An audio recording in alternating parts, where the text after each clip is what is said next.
The docking bay of Station Kepler 9 hummed with the usual symphony of hydraulics and welding torches. Daniel wiped the grease from his hands onto his already filthy coveralls, surveying the battered freighter that had limped into his bay an hour ago.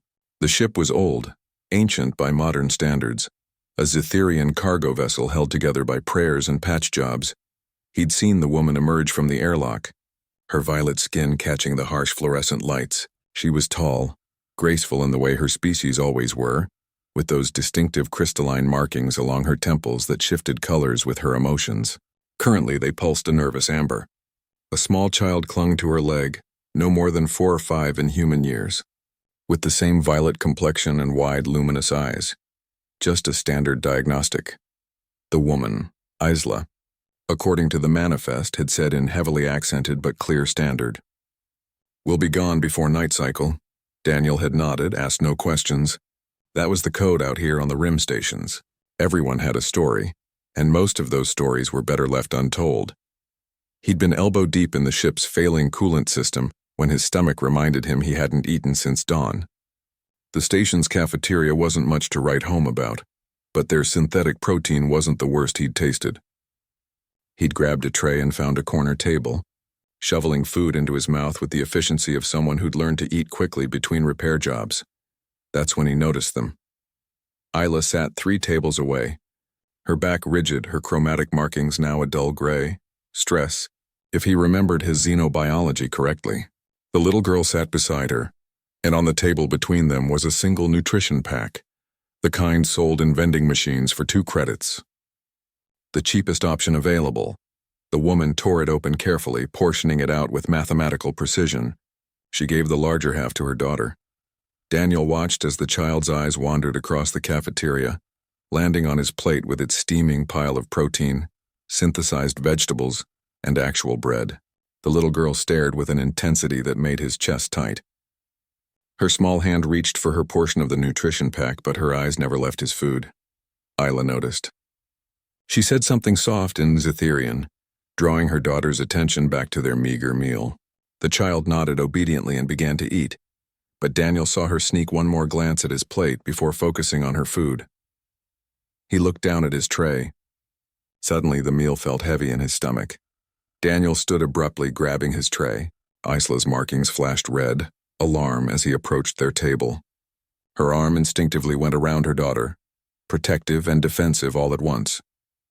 "Excuse me," Daniel said, forcing his voice to stay casual. I ordered too much. Way too much. Can't finish all this." He gestured at his still mostly full plate.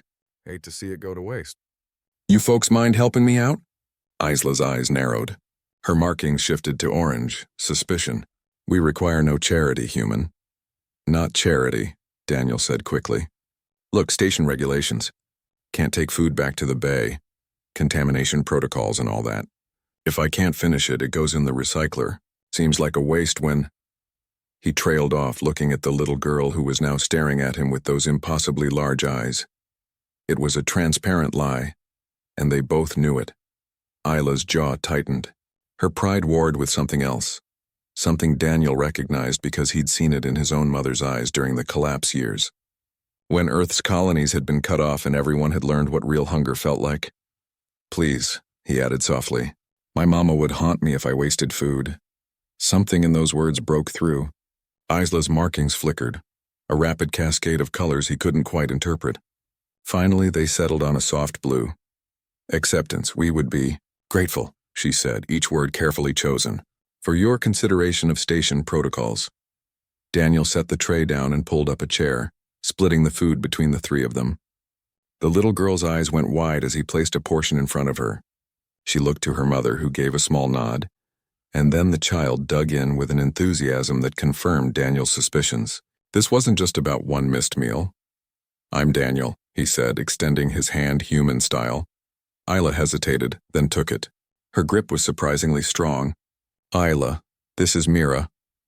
"Pretty name," Daniel said to the little girl, who beamed at him around a mouthful of bread. They ate in silence for a moment before Isla spoke. "Our credits were seized," she said quietly, not looking at him. "Border Patrol at the junction. They claimed our transit papers were fraudulent." "Were they?" "No." Her markings flared red again. But it doesn't matter what's true when you're Zetherian in human space. We barely had enough for docking fees and fuel. I have work waiting on Tarsus 4, but we won't make it there without repairs. Daniel chewed slowly, thinking. The Zetherian-human tensions had been building for years, ever since the mining disputes in the outer reaches. He'd heard stories of discrimination, harassment. Apparently they were true. How much for repairs? He asked. More than I have. He nodded slowly, then stood. Finish eating. I'll be back. An hour later, Daniel returned to find them still at the table. Mira had fallen asleep with her head on her mother's lap, and Isla was stroking her daughter's hair with a tenderness that made Daniel look away, feeling like he was intruding on something private. Your ship's ready, he said. Isla's markings went white. Shock. That's impossible. You said it would take. Called in a favor. Buddy of mine owed me. Coolant systems patched, I replaced your failing thruster coupling and topped off your fuel cells. He held out a data pad. Invoice says you paid in full before you docked. Bureaucracy mix-up happens all the time. Isla stared at the pad, then at him. Her markings cycled through a dozen colors before settling on deep violet, an emotion he didn't recognize. Her voice, when she spoke, was thick. Why? Daniel shrugged, suddenly uncomfortable. Because someone did the same for my mother once when I was about Mira's age. And because, he paused, choosing his words carefully, because that's what humans do. At least it's what we're supposed to do, what we're supposed to be. Isla stood still holding her sleeping daughter. For a moment, Daniel thought she might argue, might let her pride push the help away. Instead, she did something unexpected. She reached out and placed her free hand over his heart, a Zetherian gesture of profound gratitude. You honor your species, she said softly, and you shame those who don't. Daniel watched them board their ship an hour later. As the freighter's engines fired up and it pulled away from the docking clamps, he saw a small face pressed against one of the portholes, waving frantically. He waved back until the ship disappeared into the starfield.